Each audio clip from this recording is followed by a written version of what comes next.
भंवरलाल परमार जो अपने आप को बड़ा कहता है, बच्चे मेरे सामने, ये तो अभी 2018 में पैदा हुए। मैं तो 1990 से आदिवासी समाज में काम कर रहा हूँ। राजकुमार तो बिल्कुल बच्चा है, उसको झोपड़े से निकाल करके हम लोगों ने जो है वो आसमान पे बिठा दिया। तो वो भाई आदिवासी समाज का कोई सर्वेसर्वा नहीं, जो चीज जितनी जल्दी ऊंची उठती है ना वो गिरते भी देर नहीं लगती है। कांग्रेस ने बड़ा दिल रखते हुए बीजेपी की एक सीट कम करने के लिए बांसवाड़ा सीट अपनी इच्छा से छोड़ी, इस वजह से ही हम बांसवाड़ा सीट को जीत पाए। कांग्रेस समर्थन नहीं देती तो राजकुमार रोत बांसवाड़ा सीट नहीं जीत पाते? बिल्कुल जीत ही नहीं सकते किसी भी हालत में। मास्टर भंवरलाल परमार और राजकुमार के संबंध पहले से ही बीजेपी के लोगों से थे, इस वजह से इन लोगों ने बिल्कुल इनकार कर दिया कि हम स्वतंत्र लड़ेंगे। राजकुमार और भंवरलाल परमार की जो व्यक्तिगत स्वार्थ और उनकी महत्वाकांक्षा है, उस वजह से उन्होंने एक षड्यंत्र के तहत इंडिया गठबंधन के साथ में पार्टी को नहीं जाने दिया, जबकि इंडिया अलायंस जो है वो हमारे लिए रतलाम, दाहोद, बांसवाड़ा, और हम लोग थोड़ा सा उनके ऊपर दबाव बनाते तो उदयपुर सीट भी वो छोड़ देते, क्योंकि कांग्रेस भारतीय जनता पार्टी को किसी भी तरीके से देश में रोकना चाहती थी। मास्टर भंवरलाल परमार और राजकुमार इन लोगों ने जो है वो राजस्थान में बीजेपी की सरकार बनाई, भाजपा की सरकार बनी और स्पीकर का चुनाव हुआ। वसुंधरा जी का जो स्पीकर का जो आवेदन पत्र था उसमें प्रस्ताव के हस्ताक्षर थे और समर्थन के रूप में राजकुमार जी रोत ने हस्ताक्षर किए थे। तो कहीं न कहीं ये मिले जुले हैं। जाजम व्यवस्था में भी कोई सच्चाई नहीं है? नहीं, जाजम व्यवस्था तो पूरी तरीके से खत्म हो चुकी, केवल दिखावा है। जैसे हमारे होनहार ईमानदार जो राष्ट्रीय अध्यक्ष मोहनलाल जी रोत हैं, इनको भंवरलाल परमार और टीम ने पर्ची राष्ट्रीय अध्यक्ष बना रखा है। वो भंवरलाल परमार और ये लोग जो लिख करके देते हैं, आंख बंद करके मोहनलाल जी को साइन करने होते हैं। बीएपी पार्टी वो जो लगातार सुर्खियों में रहती है, बीएपी पार्टी वो जिसके सांसद है राजकुमार रोत और बांसवाड़ा डूंगरपुर सीट से वो इस समय लोकसभा चुनाव जीते हैं और अभी भी वो सुर्खियों में चल रहे हैं। शिक्षा मंत्री से उनकी कुछ जंग चल रही है, उसको भी लेकर वो सुर्खियों में है। तो मतलब कुल मिलाकर बीएपी पार्टी सुर्खियों में है और सुर्खियां मणिलाल गरासिया और बीएपी पार्टी के बीच में भी एक टक्कर हुई है, उसकी वजह से भी उठी है। और इस वक्त मणिलाल गरासिया जी भी सुर्खियों में है। और सुर्खियों में क्यों है? क्योंकि ये फाउंडर मेंबर है बीएपी पार्टी के, मतलब इन्होंने पार्टी को बनाने में सहयोग दिया और अब उसी पार्टी से इनको निष्कासित कर दिया गया और एक लेटर जारी किया गया राष्ट्रीय अध्यक्ष द्वारा, जिसमें लिखा गया कि इन्होंने अनुशासनहीनता करी है, पार्टी विरोधी लोगों से इनका मेलजोल था, ऐसा इन पर आरोप लगा है। इन्होंने लगातार लेन देन का भी काम किया, ऐसा भी इन पर आरोप है। और बाप पार्टी के राजकुमार रोत एक पोस्ट उन्होंने किया मणिलाल गरासिया के नाम से। राजकुमार रोत ने ऐसा पोस्ट आपके लिए क्यों किया? ऐसा है कि हमारा जो मतभेद है, राजकुमार रोत और बैक में समाज का नेतृत्व करने वाले एक टीचर हैं मास्टर भंवरलाल परमार। ठीक है। तो वो सामाजिक संगठन का वो नेतृत्व करते हैं, हम लोग जो है वो भारत आदिवासी पार्टी का नेतृत्व करते हैं। तो विधानसभा चुनाव में क्या हुआ कि हम लोगों ने पिछले 5 वर्षों में, हमारे पास 2 विधायक थे, राजकुमार जी थे, राम प्रसाद जी थे, हमने कांग्रेस को सपोर्ट किया था। ठीक है। और कांग्रेस ने हमारे आदिवासी क्षेत्र में विकास के बहुत सारे काम उस दौरान किए, विधायकों के क्षेत्र में भी उन्होंने काम किए। उसी के साथ में काकरी डूंगरी एक बहुत बड़ा प्रकरण हुआ था, जिसमें 7,000 हमारे आदिवासी शिक्षित बेरोजगारों के विरुद्ध मुकदमे हुए थे। उन मुकदमों को भी उस समय तत्कालीन मुख्यमंत्री अशोक जी गहलोत थे, उन्होंने वापस लिया। तो हमारा कांग्रेस के साथ में एक बहुत अच्छा तालमेल था। ठीक है। और कांग्रेस जो है वो विधानसभा चुनाव में हम लोगों को 8 सीट हमारे लिए छोड़ रही थी और हमको चुनाव लड़ने के लिए संगठन की तरफ से आर्थिक सहयोग भी देने का उन्होंने हमें कहा था। तो हम भारत आदिवासी पार्टी में 75% जो कार्यकर्ता हैं वो धर्मनिरपेक्ष मानसिकता के लोग हैं और हम सब लोग जो भारत आदिवासी पार्टी बनाई है वो कांग्रेस की तरफ से निकल करके आए हुए लोग हैं हम।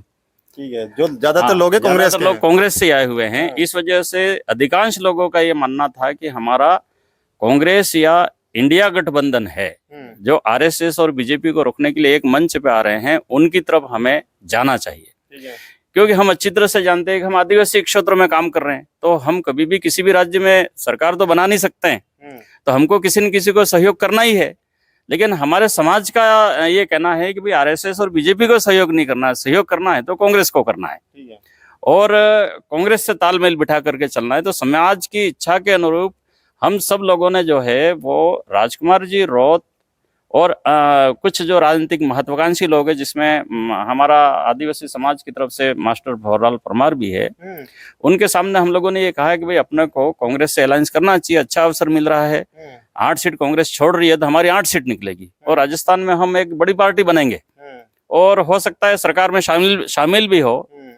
लेकिन मुझे ऐसा लगता है कि इन लोगों का अंदरूनी समझौता जो है वो बीजेपी खेमे से था और इन्होंने जानबूझ करके जहां चुनाव नहीं जीत सकते थे ऐसी जगह भी उन्होंने उम्मीदवार उतारे और अलायंस नहीं करने की वजह से जहां हम 8 सीट जीत सकते थे भारत आदिवासी पार्टी, उसकी जगह हम 3 सीट ही जीते और बहुत सारी जगह एंटी बीजेपी वोट का विभाजन हुआ। इस वजह से 17-18 सीट बीजेपी जीती और मास्टर भंवरलाल परमार और राजकुमार इन लोगों ने जो है वो राजस्थान में बीजेपी की सरकार बनाई। और आदिवासी लोग बीजेपी और आरएसएस को पसंद नहीं करते, तो हम तो आदिवासी समाज के निर्देशानुसार उस आदिवासी समाज की जो मानसिकता है उस हिसाब से हम लोग जो है वो काम करते हैं। आइडियोलॉजी हमारी आरएसएस और बीजेपी से मिलती नहीं है। तो आप बड़ा आरोप लगा रहे हैं कि राजकुमार रोत मास्टर भंवरलाल जी है ना, बीजेपी की तरफ उनका झुकाव है और बीजेपी के लिए वो काम कर रहे हैं। की तरफ अगर उनका झुकाव नहीं होता तो वो इतना बड़ा अवसर मिल रहा था, 8 सीट जीतने का अवसर मिल रहा था, 8 सीट कांग्रेस छोड़ रही थी, कांग्रेस के साथ मिल करके लड़ते तो हम 8 सीट जीतते और हम कांग्रेस के लिए कुछ सीटें छोड़ देते तो कांग्रेस जीतती तो सरकार कांग्रेस की बनती। ठीक है। और बीजेपी की सरकार जो है वो उन्होंने राजस्थान में बनने की परिस्थितियां पैदा की मास्टर भंवरलाल परमार और राजकुमार जी रोत ने। तो ये साफ दिख रहा है कि बीजेपी की तरफ उनका झुकाव था। फिर क्या हुआ कि जब भाजपा की सरकार बनी और स्पीकर का चुनाव हुआ तो उस समय जो है वो वसुंधरा जी का जो स्पीकर का जो आवेदन पत्र था उसमें प्रस्ताव के हस्ताक्षर थे और समर्थन के रूप में राजकुमार जी रोत ने हस्ताक्षर किए थे। तो कहीं न कहीं ये मिले जुले हैं। तो हमारे आदिवासी समाज में गलत मैसेज गया कि आरएसएस और बीजेपी के साथ सांठगांठ करके चल रहे हैं और इनको ऐसा नहीं करना चाहिए। तो हम लोगों ने उनकी इस बात का विधानसभा चुनाव के समय से ही विरोध शुरू कर दिया था और उसी समय से इन लोगों ने षड्यंत्र किया था कि अगर मणिलाल गरासिया और उनकी जो टीम है वो भारत आदिवासी पार्टी में रहती है तो क्या है कि वो हमको एनडीए या Bharatiya Janata party RSS lobby है उसके साथ हमको सांठगांठ नहीं करने देगी। इस वजह से उन्होंने विधानसभा चुनाव के समय से हमारी जो धर्मनिरपेक्ष ग्रुप है हमारा और जो सामाजिक आइडियोलॉजी वाला ग्रुप है, जो कांग्रेस की आइडियोलॉजी वाला जो ग्रुप है, उस ग्रुप को एक एक करके उन्होंने साइड करना शुरू कर दिया था। उन्होंने अचानक संगठन के सारे पदाधिकारी जो हैं उनको पदमुक्त कर दिया, तीनों स्टेट के पदाधिकारियों को पदमुक्त कर दिया। राष्ट्रीय कार्यकारिणी अचानक भंग कर दी बिना किसी आम राय, बिना किसी सलाह के। हर जिले की कार्यकारिणी को भंग कर दिया। इसके बाद में उन्होंने एक सुनियोजित रणनीति के तहत उनके फेवर के लोग जो आरएसएस और बीजेपी की आइडियोलॉजी वाले लोग थे उनको पार्टी के अंदर डाला। ठीक है। और इसके बाद में जो है वो उन्होंने धीरे धीरे हमको किनारा करना शुरू कर दिया। हमको तो पता था, 6 महीने पहले ही पता लग गया था कि ये लोग जो है वो हमको साइड करने वाले हैं।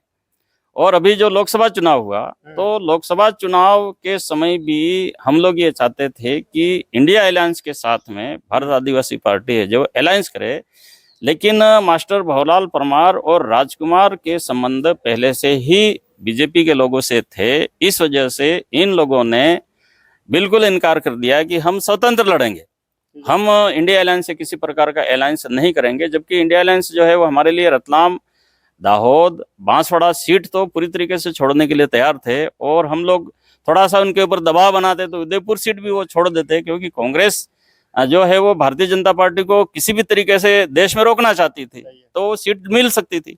और कांग्रेस के सहयोग से अगर भारत आदिवासी पार्टी ये 4 सीटें लड़ती और बाकी जगह हम नहीं लड़ते तो क्या है कि हमारी 4 सीटें आज लोकसभा की होती और हम देश में आदिवासियों के एक बहुत बड़ी पार्टी के रूप में जो है उभरते। और हमारे आदिवासी समाज के अलग स्टेट का मुद्दा है, हमारे आरक्षण के मुद्दे, उन मुद्दों पर काम होना चालू हो जाता।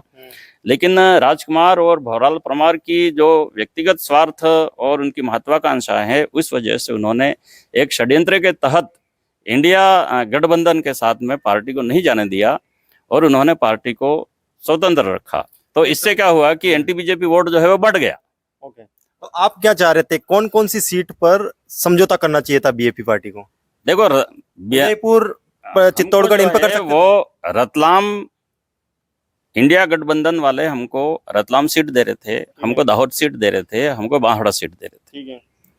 और हम लोग ये कह रहे थे कि उदयपुर भी दे दो, और वो भी उदयपुर दे सकते थे, थोड़ा दबाव बनाते तो, लेकिन भंवरलाल परमार और राजकुमार ने हमें जो है वो उस दिशा में आगे बढ़ने ही नहीं दिया। और इस वजह से जो है वो हम लोग 4 की जगह केवल 1 ही सीट जीते, 3 सीट हम लोग हारे। और उसी के साथ में ये 1 सीट भी हम इस वजह से जीते क्योंकि कांग्रेस ने बड़ा दिल रखते हुए बीजेपी के 1 सीट कम करने के लिए बांसवाड़ा सीट अपनी इच्छा से छोड़ी, और इस वजह से ही हम लोग जो है वो बांसवाड़ा सीट को जीत पाए। अगर कांग्रेस ये सीट नहीं छोड़ती तो किसी भी हालत में बीएपी ये सीट जो है वो नहीं जीत सकती थी, ये सीट भाजपा जीतती। अच्छा, आपको लगता है अगर कांग्रेस समर्थन नहीं देती तो राजकुमार रोत बांसवाड़ा सीट नहीं जीत पाते? बिल्कुल जीत ही नहीं सकते किसी भी हालत में। ये तो कांग्रेस ने सीट छोड़ी इस वजह से, एनवायरनमेंट बना कि भाई दोनों पार्टियां एक हो गई है। तो बीजेपी के कई सारे लोग जो हवा के साथ चलने वाले लोग हैं, उन्होंने भी बीएपी की तरफ वोट कर दिया। कांग्रेस ने पूरी तरीके से ईमानदारी से बीएपी की तरफ वोट किया और इस वजह से ये सीट जीते। भाई गत जो विधानसभा चुनाव जो है उसमें हमारा जो बांसवाड़ा डूंगरपुर जो लोकसभा क्षेत्र है उसमें भारत आदिवासी पार्टी के जो हैं वो 4.5 लाख वोट थे और कांग्रेस के जो है वो 5,26,000 वोट थे और बीजेपी की जो है थोड़े ज्यादा वोट थे। तो मतलब हमारा जो वोटिंग परसेंटेज है उसको देखते हुए बीएपी जो है वो लोकसभा सीट नहीं निकाल सकती, तो कांग्रेस के योगदान से ही जीते। तो राजकुमार रोत और जो भी बीएपी के बड़े नेता है वो मंचों से तो बीजेपी को खरा खोटा सुनाते हैं और बीजेपी के बिल्कुल खिलाफ बोलते हैं, तो आप कैसे बोल सकते हैं कि राजकुमार रोत और ये बीजेपी के समर्थक हैं और ये चाहते थे कि भाजपा की सरकार बने? और अगर ऐसा हो रहा है तो क्या ये लोग जो आम जनता है, आदिवासी जनता, उनको मूर्ख बना रहे हैं? आपका ये कहना है? मेरा ये मानना है कि आदिवासी समाज के तीनों ही राज्यों के जो आदिवासी लोग हैं वो एक तो अलग राज्य चाहते हैं और दूसरा क्या है कि आरक्षण में जनसंख्या के अनुपात में बढ़ोतरी हो ये चाहते हैं। ये मुख्य मुद्दे हैं और इन्होंने जो है वो जनता को लालच दिया कि भाई हम इन मुद्दों पे काम करेंगे, लेकिन आज की तारीख में मुझे ऐसा लगता है कि ये शुद्ध राजनीति कर रहे हैं और अलग स्टेट वाले और ये आरक्षण वाले मुद्दे इनके लिए गौण हो चुके हैं और ये लोग इन मुद्दों पे कोई काम नहीं कर रहे हैं। पिछले मतलब 5 वर्ष तक कांग्रेस के साथ में गठबंधन रहा, लेकिन उस दौरान दोनों विधायकों ने न तो आरक्षण के मुद्दे पर किसी प्रकार से कोई उपलब्धि हासिल की भी, वो अशोक जी गहलोत और कांग्रेस को मजबूर कर सकते थे कि भाई आप आरक्षण बढ़ाओ और आप नहीं बढ़ाते हो तो हम छोड़ देते हैं, ये भी कह सकते थे। अलग स्टेट का प्रस्ताव एक भिजवा देते, बनता नहीं बनता वो बात की बात थी, लेकिन अशोक गहलोत को मजबूर करके अलग स्टेट का एक प्रस्ताव राजस्थान से भिजवा सकते थे ना, लेकिन उस दिशा में उन्होंने काम ही नहीं किया। तो मुझे ऐसा लगता है कहीं न कहीं वो अपने निजी स्वार्थ की वजह से ही पार्टियों के साथ अलायंस करते हैं और जो जनता के जो मुद्दे हैं वो सफर करते हैं उस पर ये लोग काम नहीं कर रहे हैं और इस वजह से हमारा जो पूरा आदिवासी समाज है वो धीरे धीरे इनसे नाराज होता जा रहा है और हो रहा है नाराज, बिल्कुल नाराज हो रहा है, कन्फर्म नाराज हो रहा है। आज की तारीख में हर विधानसभा में 30 से 40% लोग जो हैं वो इनसे नाराज हैं और 30-40% लोग जो हैं वो झामुमो मुक्ति मोर्चा के नाम से हमारे साथ काम करने के लिए तैयार है। आने वाले पंचायत चुनाव में और 2028 में हम झामुमो मुक्ति मोर्चा के नाम से चुनाव लड़ाएंगे लोगों को। तो आपने खुलकर बिगुल बजा दिया कि अब बिल्कुल मतलब खुल के लड़ाई सामने आ चुकी है। बिल्कुल, ये अगर आरएसएस और बीजेपी वाली आइडियोलॉजी से बाहर नहीं निकलते हैं तो हम किसी भी तरीके से इनके साथ काम करने के लिए तैयार नहीं। मेरे साथ में आदिवासी समाज की बहुत बड़ी टीम है। अच्छा। ये तो अभी 2018 में पैदा हुए, मैं तो 1990 से आदिवासी समाज में काम कर रहा हूँ। ये बच्चे मेरे सामने, भंवरलाल परमार जो अपने आप को बड़ा कहता है वो मेरे सामने भी 15 साल मेरे से छोटा है। राजकुमार तो बिल्कुल बच्चा है, उसको झोपड़े से निकाल करके हम लोगों ने जो है वो आसमान पे बिठा दिया। तो वो कोई आदिवासी समाज का कोई सर्वेसर्वा नहीं है और जो चीज जितनी जल्दी ऊंची उठती है ना वो गिरते भी देर नहीं लगती है। तो समाज देख रहा है सब कुछ और 2028 में सवाल पूछेगा समाज, जब ये जनता के बीच में जाएंगे कि अलग स्टेट पे आपने क्या किया, ये क्या जवाब देंगे? जनता सवाल करेगी आपने आरक्षण बढ़ाया कि नहीं बढ़ाया, ये क्या जवाब देंगे? आज दिन तक इन्होंने किसी प्रकार का कोई भी बड़ा आंदोलन न तो आरक्षण के लिए किया कि न किसी प्रकार से कभी कोई धरने किए, न कोई प्रदर्शन किए, कुछ भी नहीं। ठीक है, 25-50 लोग इकट्ठे होकर के ज्ञापन दे देते हैं, इसके बाद में जनता के सामने बड़ी बड़ी बातें करते हैं, लोग 50,000 लाख लोग इकट्ठे हो जाते हैं और वहाँ बड़े बड़े भाषण दे देते हैं, लेकिन भाषणों से कुछ नहीं होता। जनता जो है वो कुछ मतलब धरातल पे काम भी चाहती है और काम नहीं होंगे तो इनका भी अंत होगा। भंवरलाल परमार जो कि एक शिक्षक है, उनका पार्टी में सीधा हस्तक्षेप है? ऐसा है कि भारत आदिवासी पार्टी आदिवासी समाज की जो कोर कमेटी है उस कोर कमेटी के अधीन काम करती है और आदिवासी समाज की तरफ से भारत आदिवासी पार्टी को कंट्रोल करने की जो कोर कमेटी है उस कोर कमेटी के मुख्य व्यक्ति भंवरलाल परमार है, जो पेशे से शिक्षक हैं और वो 100% राजनीति कर रहे हैं। किसी भी तरीके से अब सामाजिक नहीं रहे, पहले सामाजिक थे लेकिन अब सामाजिक नहीं रहे, क्योंकि बीएपी के ऊपर पूरी तरीके से उन्होंने एक तरफा राजकुमार जी के साथ मिल करके नियंत्रण कर लिया, कंट्रोल कर लिया है और अब समाज को जो है वो धीरे धीरे अलग करते जा रहे हैं और शुद्ध राजनीति कर रहे हैं। बाप पार्टी के लिए ये बोला जाता है, हमने कई नेताओं से बात करी है, तो ये बोला जाता है कि बाप पार्टी में सबकी सहमति होती है, सब बोलते हैं, जाजम पे बैठ के जो डिसाइड होता है वो होता है। उसके अलावा ऊपर से जो इनके बोलते हैं बीजेपी और कांग्रेस के लिए बोला जाता है कि ऊपर से ऑर्डर आता है। तो क्या बाप पार्टी में भी वही रीत चल पड़ी है? अब आने वाले टाइम में क्या सिर्फ ऑर्डर दिया जाएगा, मतलब सर्वे सर्वा राजकुमार रौत, भंवरलाल परमार जैसा आप बोल रहे हैं, यही बन के रह जाएंगे? ऐसा है कि हमने आदिवासी समाज के सामने एक कंसेप्ट रखा कि अब हमारा नेता हमारा समाज चुनेगा। ठीक है। और हर विधानसभा के लोग जो हैं, एक हर पंचायत से एक दो प्रतिनिधि जो हमारे आदिवासी समाज के हैं वो इकट्ठे होते हैं और इकट्ठे होकर के फिर पार्टी उम्मीदवार का सिलेक्शन करते हैं। और 2018 का जो चुनाव था उसमें हमारा सिलेक्शन ईमानदारी से हुआ। 2020 में पंचायत चुनाव हुआ, उसमें भी हमारा जो सिलेक्शन है वो ईमानदारी से हुआ। लेकिन भंवरलाल जी परमार ने बहुत बड़ी एक चालाकी की। इन्होंने, हम लोगों ने जो व्यवस्था बनाई उस व्यवस्था में एक केंद्रीय एकीकरण समिति हमारी जो बनती है और एक जिला एकीकरण समिति बनती है और एक ब्लॉक पावर सेंटर हमारा बीसीसी बनती है। तो बीसीसी और जो डीसीसी हमारी विंगे हैं वो तो बहुत अच्छा काम करे, वो समाज की विंगे। लेकिन क्या हुआ कि भंवरलाल जी परमार ने केंद्रीय एकीकरण समिति, जिसको सीसीसी बोलते हैं, उसका गठन ही नहीं किया और बहुत समय तक लोगों को ये गुमराह करते रहे कि सीसीसी का गठन किया है और हमारी सीसीसी है। लेकिन मैंने कभी भी किसी भी सीसीसी की बैठक होते हुए भी नहीं देखा और सीसीसी में कौन मेंबर है वो मैं भारत आदिवासी पार्टी का मुख्य व्यक्ति हूँ, फिर भी मुझे पता नहीं। और धीरे धीरे सारे लोगों को पता लगा कि यार ये सीसीसी के नाम से तो भंवरलाल परमार अकेला ही कर रहा है। तो क्या हुआ कि ये तो हो गया, हाईकमान सिस्टम ही हो गया। और उसी के साथ में क्या है कि हमारी जो उम्मीदवार सिलेक्शन के लिए वोटिंग होती है, तो उस वोटिंग की गिनती उम्मीदवार या उम्मीदवार के प्रतिनिधि के सामने होनी चाहिए। तो वो गिनती जो है वो मास्टर भंवरलाल परमार समाज के नाम से वो अकेला ही करता है। और वो किसी के 100 वोट आए हैं तो उसके 25 बता देता है और 25 आए हैं उसके 100 बता देता है और वो टिकट थमा देता है। इस तरीके से भंवरलाल परमार ने जो है वो इस पूरे सिस्टम को जो है वो डैमेज कर दिया, हाईजैक कर लिया और अब लोगों को पता लग गया कि ऐसा कर रहा है।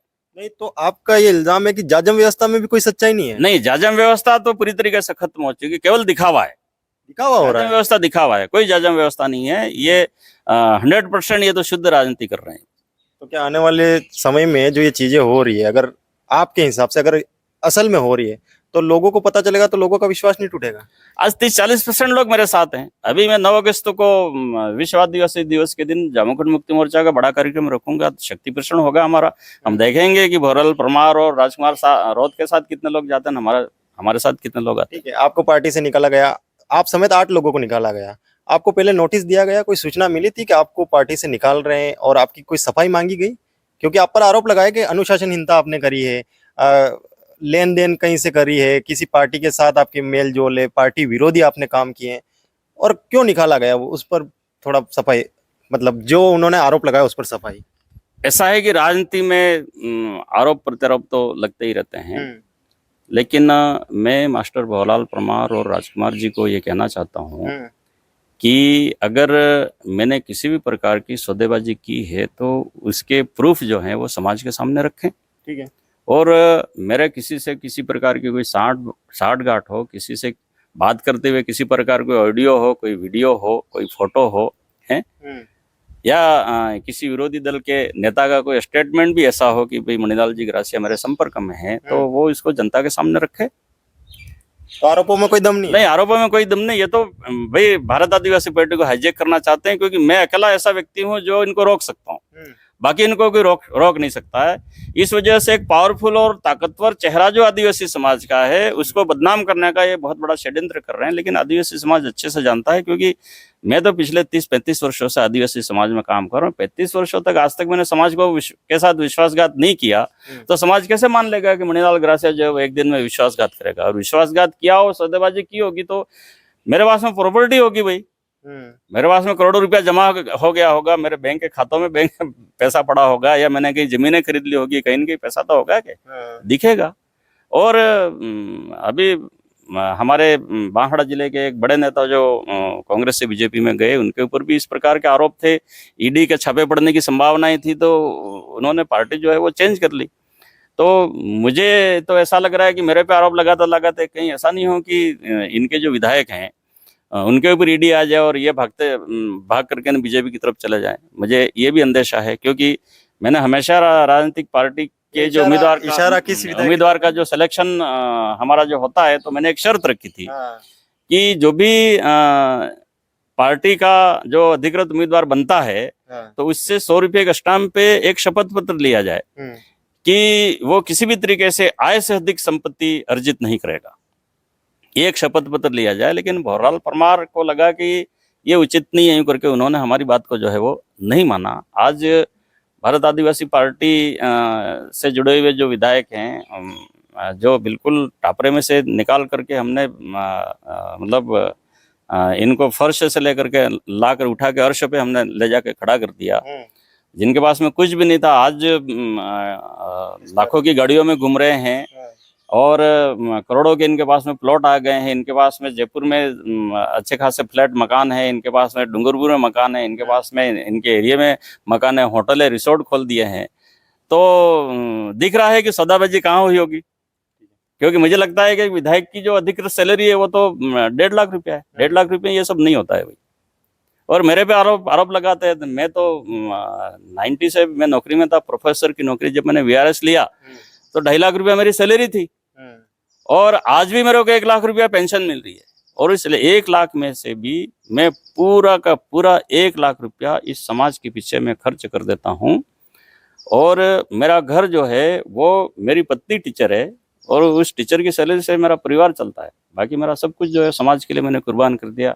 मुझे 60-70 लाख रुपया एक साथ पेंशन मिली थी, वो पेंशन भी मैंने समाज के लिए मैंने खर्च कर दी। और ये राजकुमार जी हैं, राष्ट्रीय अध्यक्ष हैं, भंवरलाल जी परमार हैं, उन लोगों ने भी मेरे से कब कितना आर्थिक सहयोग लिया, उनके हस्ताक्षर हैं, पूरी डायरी है मेरे पास में। धीरे धीरे मैं सारी परतें में खोलूंगा कि सौदा किसने किया, ने क्या हुआ, ये सारा सब दुनिया के सामने आएगा वो। अच्छा, तो ये फैसला जो आपके खिलाफ आया है आपको पार्टी से निकालने का, ये क्या सर्वसम्मति से हुआ है या फिर 2-4 लोगों ने तय करके ये सारी चीजें करी? आपको क्या लगता है? ऐसा है कि भारत आदिवासी पार्टी की केंद्रीय कार्यकारिणी की बैठक होती है, या आदिवासी परिवार की जो केंद्रीय एकीकरण समिति की जो भी बैठक होती है, उसमें केवल एक ही व्यक्ति बोलता है, मास्टर भंवरलाल परमार।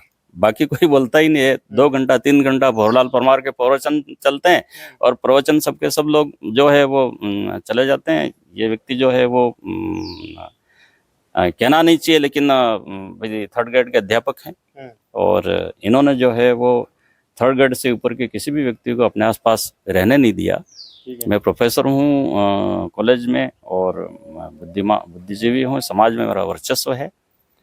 तो अब ये क्या है कि इनकी जितनी बुद्धि है उतनी बुद्धि वाले लोगों को अपने पास में आसपास में रहने दे रहे हैं, संगठन में ले रहे हैं। इनसे हाई फाई बुद्धि वाले, ज़्यादा सोच वाले, ज़्यादा समाज में वर्चस्व वाले लोग हैं, वो इनके लिए खतरा बनेंगे कभी, यूँ करके हटाते जा रहे हैं। और इसी वजह से मेरे को जो है वो इन्होंने भारत आदिवासी पार्टी से बाहर किया। लेकिन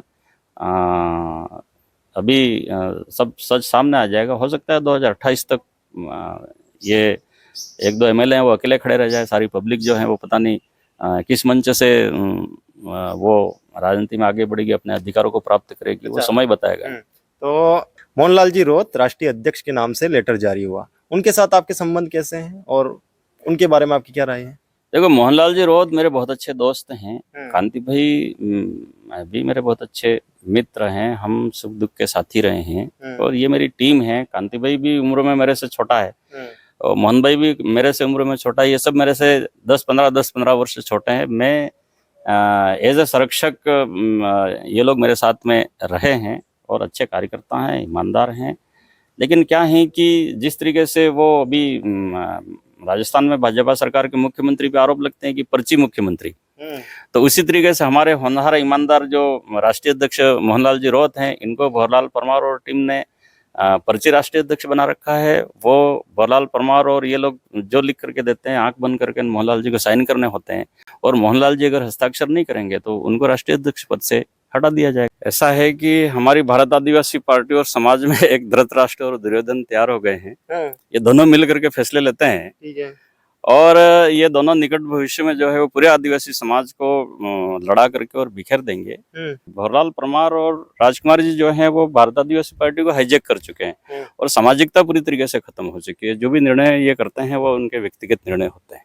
तो आने वाले समय में क्या हम भंवरलाल परमार को भी चुनाव लड़ते हुए देख सकते हैं? हाँ, ये कोई आश्चर्य वाली बात नहीं। मैंने तो मेरे सोशल मीडिया अकाउंट फेसबुक पे लिख भी दिया था कि भंवरलाल परमार 100% राजनीति तो कर ही रहा है, तो क्यों ना 84 में उपचुनाव भी उसको लड़ा दो। ठीक है, ताकि उसको भी पता लग जाए कि वो कितना लोकप्रिय है, क्या नहीं है यूं। अच्छा।